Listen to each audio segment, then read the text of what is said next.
Welcome, Carm Capriato, the Service Aftermarket's podcast pioneer with the gold standard of aftermarket business podcasts.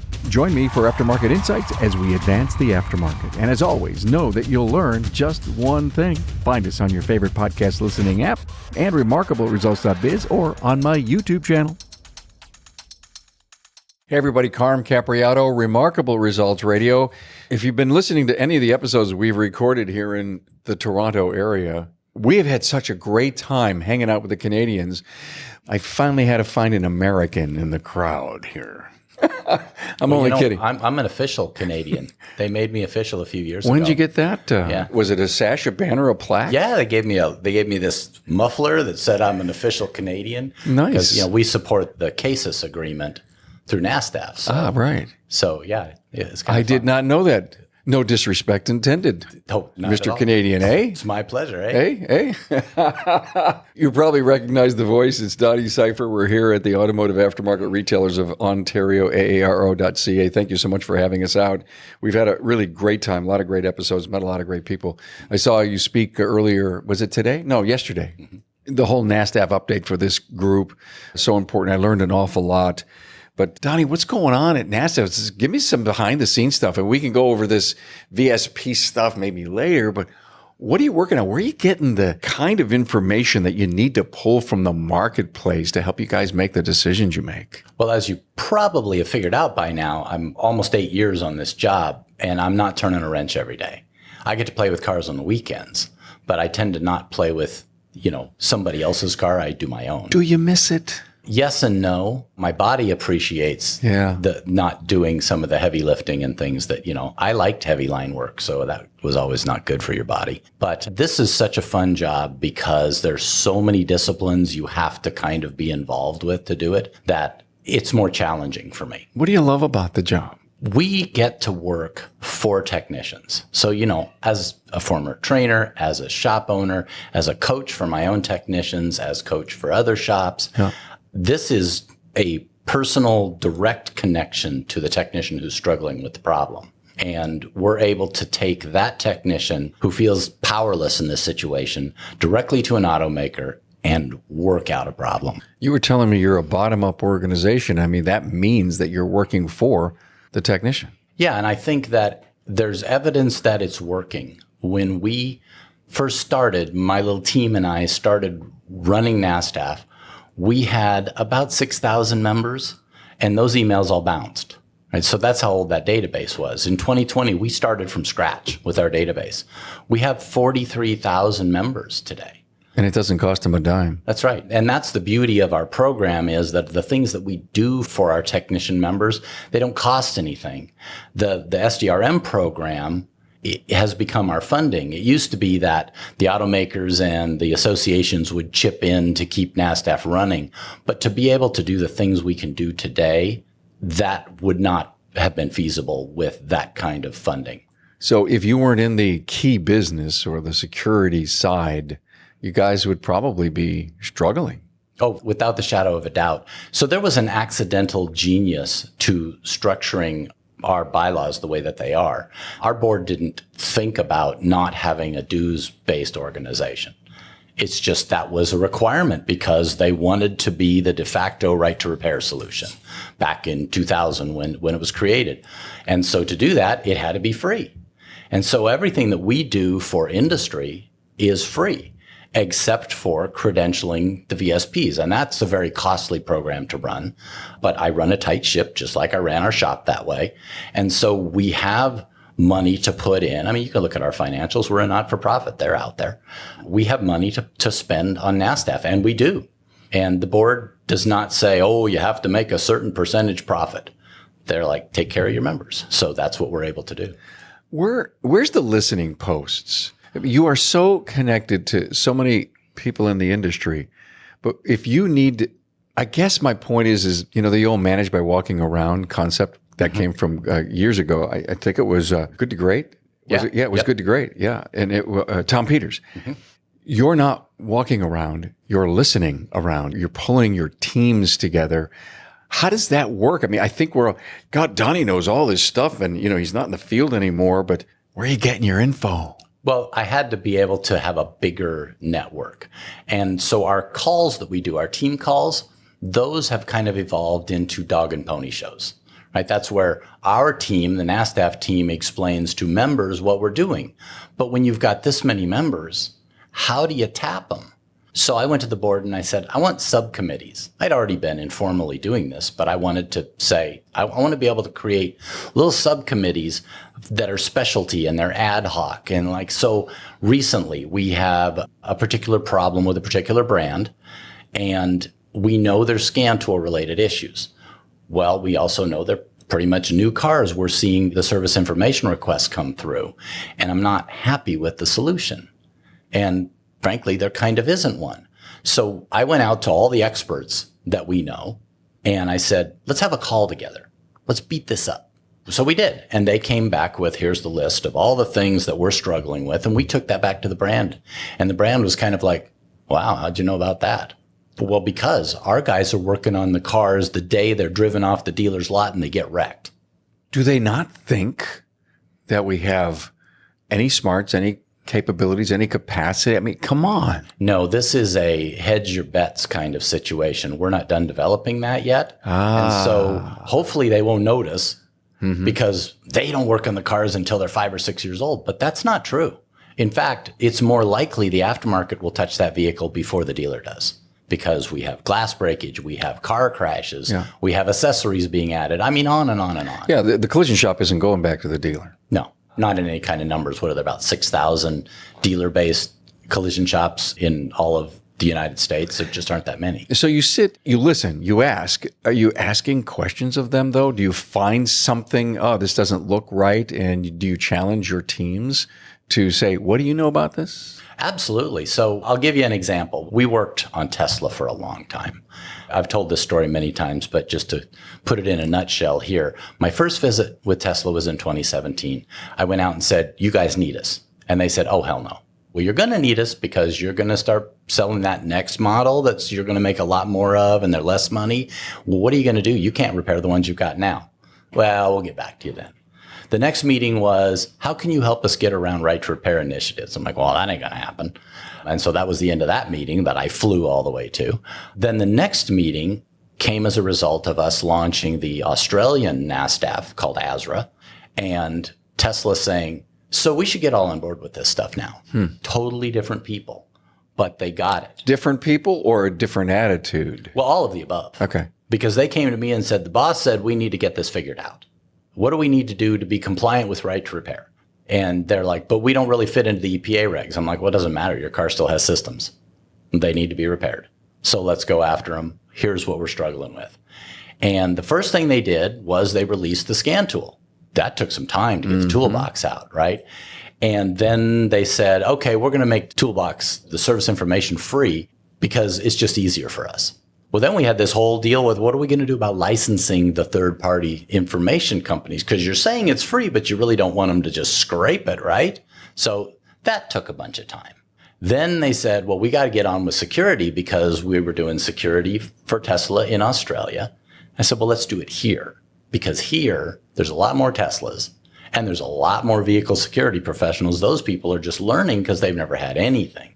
So we did it in both markets simultaneously. And now you can do the security, add those NFC cards back to a Tesla, and you can do it as an NASTF VSP, and it's really easy. You know, customers involved. It's a very slick process. But all of that happened because we went from so our guys are telling us this, to we literally took some of our guys to Northern California. We sat down with their service information engineers. Some of your guys, the team at NASTF or? No, technicians. Cool. The guys who were best in it, they sat down and they're like, so have you seen this new thing we've got? And it's like, yeah, but it doesn't really work. But why doesn't it work?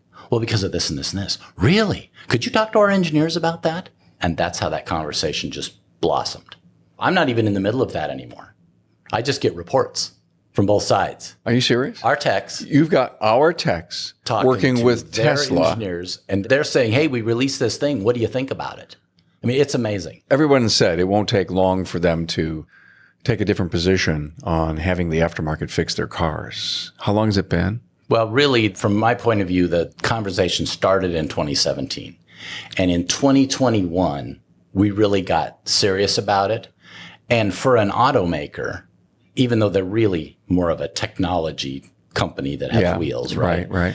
They really move stuff. When they do it, they kind of do it in little, I think what IT companies call it, they do bursts, right? So they blow out a bunch of stuff and then they kind of just let it sit for a while and then they blow out a bunch of stuff. And that's how we work with them.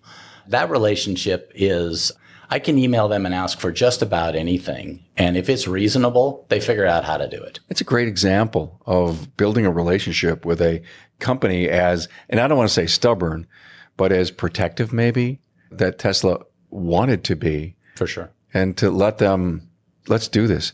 I mean, how far up the ladder did you think it had to go to get this level of release happen with you? Well, when they said boss, they meant Elon Musk. Got it. I mean, they said the boss told us to get this done. And the guys that we're working with are VPs in charge of things, right? So they're saying, okay, so I need to get my team rounded up so we can fill in the blank. And we're doing that with Rivian right now, too. I mean, Rivian literally came to us and said, so we have to release security. Could you tell us what's the best way to do it? But of course, we've done it for a lot of brands now. So I said, well, there's this way, there's this way, there's this way. I did a presentation for them.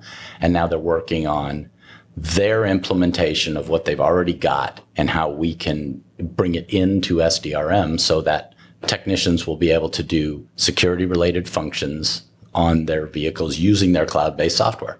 You sleep? Not much, That's never changed. I mean, what's next? Well, there's a lot of things next. We've got a lot of brands that we're working on little projects with that you'll just keep seeing them roll out. So there's been this program that we launched that's called the Tool Validation Program that has caused a handful of people to absolutely go ballistic and spend a lot of time jumping up and down on forums. But by and large, we're hearing it's about time. So when SDRM... Who's telling you that, the OEs or the aftermarket? The polls are telling us that. Okay. So we also go out and look at the forums and look at who's complaining and then look at, sort of what's their position in the industry. What are they doing? They're usually always selling something that's trying to go around the OE's process. And so this program, back when we launched SDRM, back to 2007 when it was being built, it was a scramble to get immobilizer information validated to aftermarket technicians. And the automakers were scrambling, and so they brought in the associations, ALOA, which was the Associated Locksmiths of America. Everybody was scrambling to do this. Well, then all of a sudden, in the middle of this scramble, California passed a law that automakers had to have key and immobilizer codes available 24/7. Nobody had a delivery system. In all of this scramble to get that stuff out there, security kind of wasn't a big deal, even though it should have been. And aftermarket tools weren't even considered.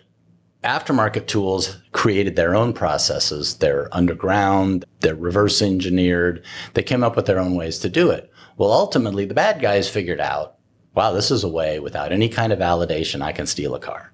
And you saw some of the videos we showed yesterday. 33 seconds and the car's gone. It's a great tool, but in the hands of a bad guy, it's a dangerous, terrible thing. What we've offered to the industry, and this was an industry effort, right? So law enforcement is behind this, state governments are behind it, that we're going to write laws if we didn't come up with a solution, sort of like the way ASE came to be. NASTF, ETI, the National Insurance Crime Bureau, all of these entities got together and said, let's create a way for the aftermarket scan tools to do the same thing that the OE stuff is doing. And so it's voluntary at this point, but that will allow those tools to be able to validate security and say, is this individual vetted? Do they have permission to work on these cars? And we're the credentialing organization. And I know that makes some people uncomfortable, but at the end of the day, there's 9,000 people in that program and 323,000 transactions last year. 5 cars were stolen. 4 of those were socially engineered by a couple, an ex-husband and ex-wife trying to steal each other's car. We had 1 legitimate theft where one of our locksmiths went out and took a Kia that he was supposed to pick up and stole the wrong Kia. He's supposed to pick up a car. He picks up the wrong car. He doesn't even check the VIN. Needless to say, he got a scolding, and the police in his area weren't really happy with him. But we didn't have any, thefts that were intentional, bad guys in our system, because our vetting process is very good. We monitor, and if somebody's not really playing by the rules, we get them on the phone and say, dude, what's going on? Track record's pretty good. Yeah. So why wouldn't you want to play in that sandbox? It gives validity to what repairers are doing, and locksmiths. Locksmiths have struggled because they've really not had representation. They've had to drive their processes all underground. But then that has allowed bad actors to come into their business and make the legitimate locksmiths look bad. So we are focused on how we can help them establish themselves and raise themselves above all of the rest of the folks that try to play in their space. The NAPA Now event is a national ownership workshop for our valued AutoCare members centered around business building training from industry leaders. Now, it's not just about owning a shop, it's about owning your future. Join NAPA April 15th through the 17th, 2025 at the Venetian Resort in the heart of Las Vegas, known for its vibrancy, energy, and entrepreneurial spirit. At the event, ignite growth through business building master classes from leaders across multiple industries focused on expanding business opportunities. Now, master class topics include future-proofing your business, mastering emerging technologies for growth, leadership dynamics, inspiring, engaging, and driving success, shifting tides, understanding evolving consumer behaviors and your bottom line, and young leaders' lasting legacies, mastering succession planning for future growth. Foster collaboration with other like-minded NAPA AutoCare members and store owners. Stop at supplier studios for training, visit AutoCare vendor partners, and finally, join us in celebrating 100 years of NAPA Auto Parts, along with kicking off the next 100 years of partnership. There will also be exclusive giveaways.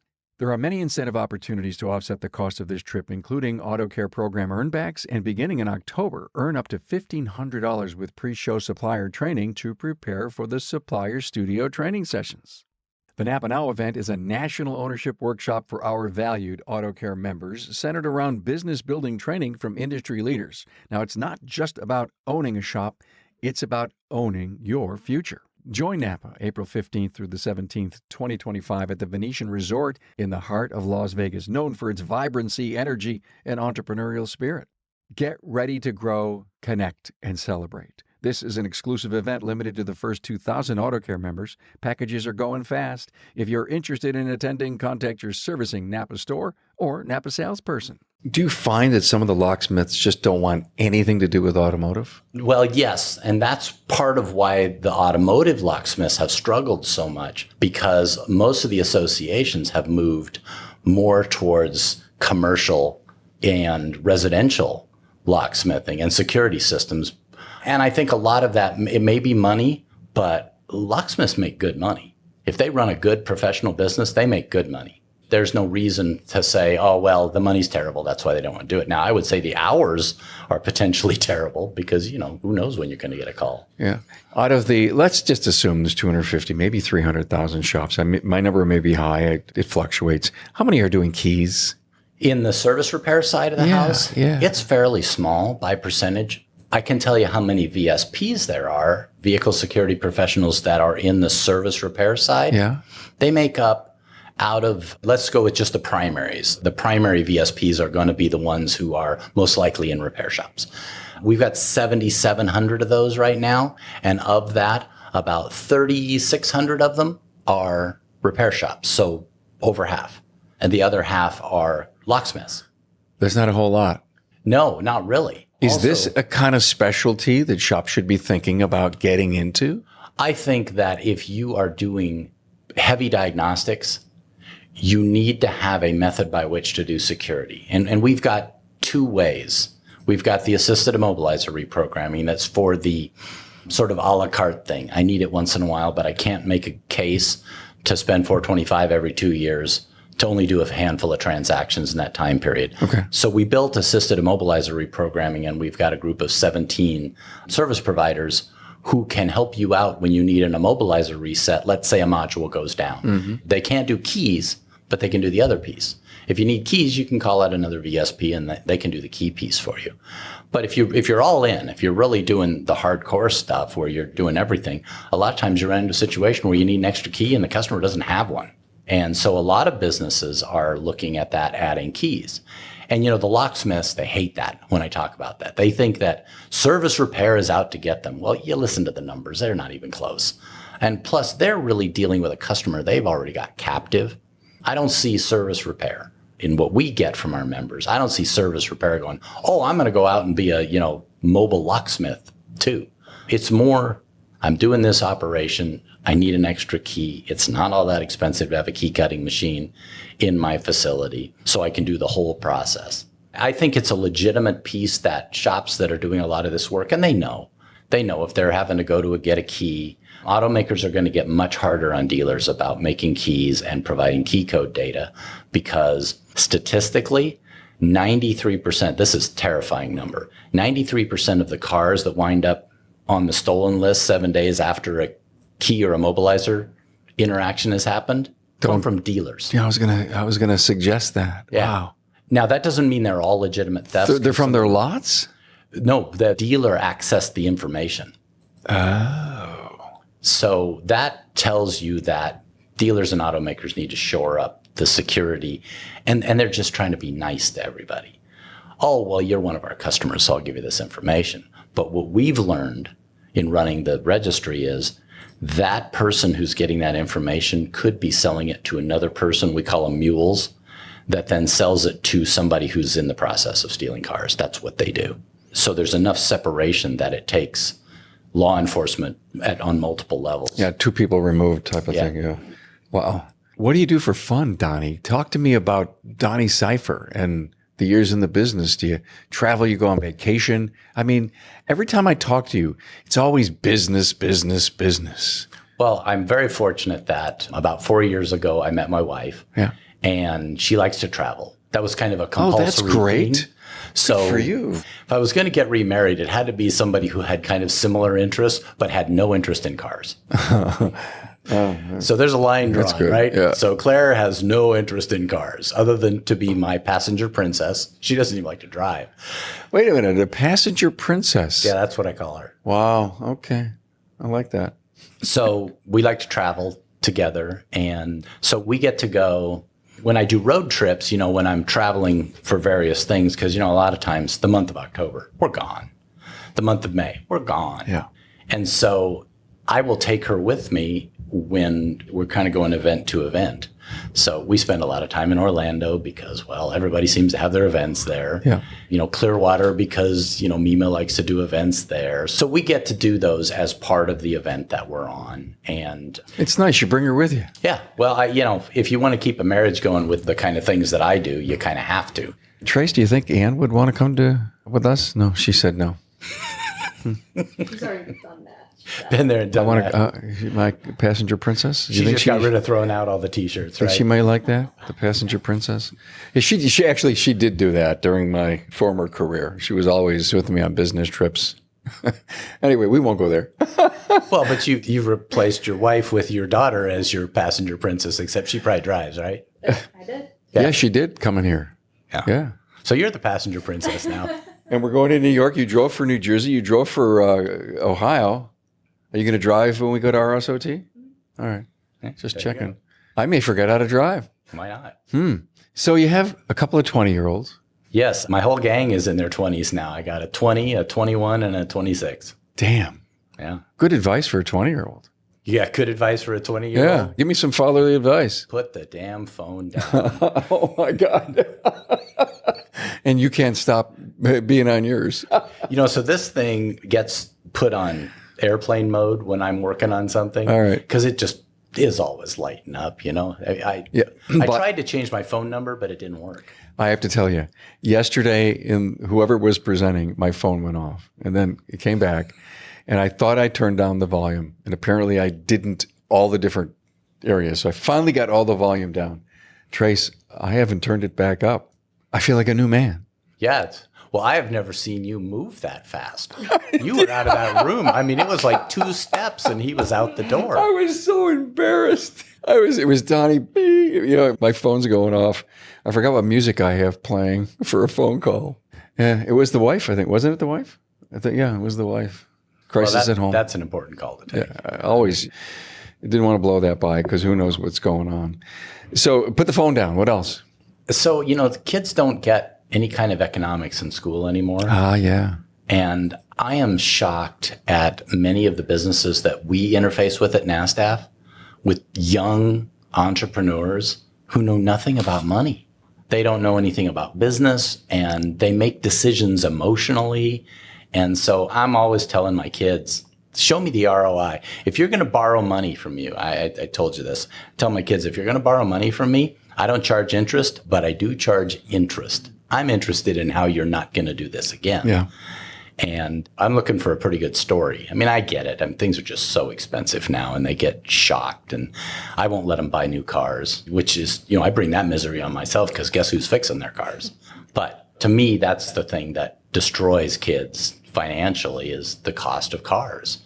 So we just keep repairing their old cars. I mean, we got a 2006, a 2008, and a 1998, and we keep them lit. Nice. Yeah, the 98 got a complete restoration even. Are you kidding me? It.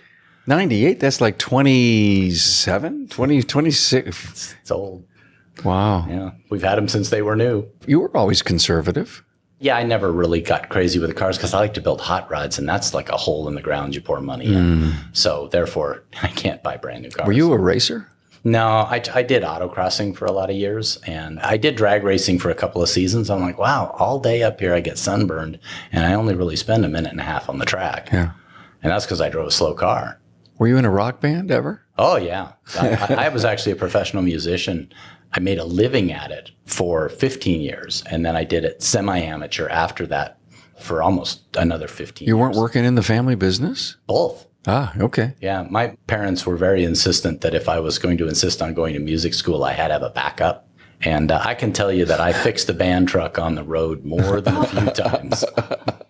Oh, God, that's so funny. Yeah. Yeah, let's have a mechanic with us on the road. Oh, they loved that. Yeah, we never had any bills to fix things. It was always, you know, yeah, Donnie can work on it and then go play with the band at night. Well, we're not going to be able to tell the entire NASTF story here. We've done enough episodes with you, but I love this background. I don't think a lot of people know enough about you. You were president of ASA for years. I was the chairman for 2. I was on the board of ASA National for, I think, a total of 7 years. But I was ASA Colorado's president for 12 years. Yeah. And my dad couldn't get off that position. He must have been. Yeah, your dad was a legacy guy there. Yeah, years and years and years. He even went through some of the national chairs more than once to fill some needs. So, you know, we've been volunteers. You know, my mom was a trainer in the industry. So I got to tell a great Donny Cypher story. Oh. Wheat Ridge. Yes. Remember the kids I had at Apex? Mm-hmm. Oh, my God. I got to tell you, it was one of the best. It was an episode that I remember, just to set the stage. Wheat Ridge High School, apparently, and I'm trying to remember, they had the Shell Echo Challenge, Donnie. Right. And these kids, they were brilliant. Somehow you worked it out so that I could get him in my studio, and I'm guessing there were 8 or 9. We were all sharing microphones. Yeah, I remember. It was on the upstairs level of Apex. And they all had a different role in making this vehicle that drove on sunlight. Yeah. I got very emotional near the end of the episode because I realized this was a very big part of their life for a very big part of their school year. I'll never forget you hooking me up with them. It still is an amazing program. So that's a STEM program that Wheat Ridge High School does. The instructor there, Chuck Sprague, is an engineer. He just knows how to motivate kids. And he does it in the most, it's insane.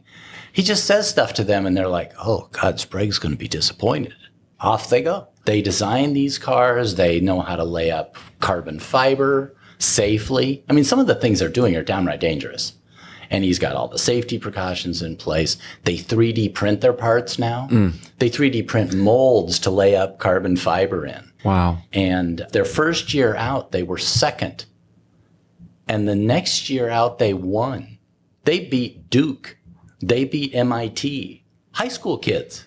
In fact, one of the kids that you had that was there that day, she got a full ride scholarship to MIT because they were tired of getting their butts beat by high school kids.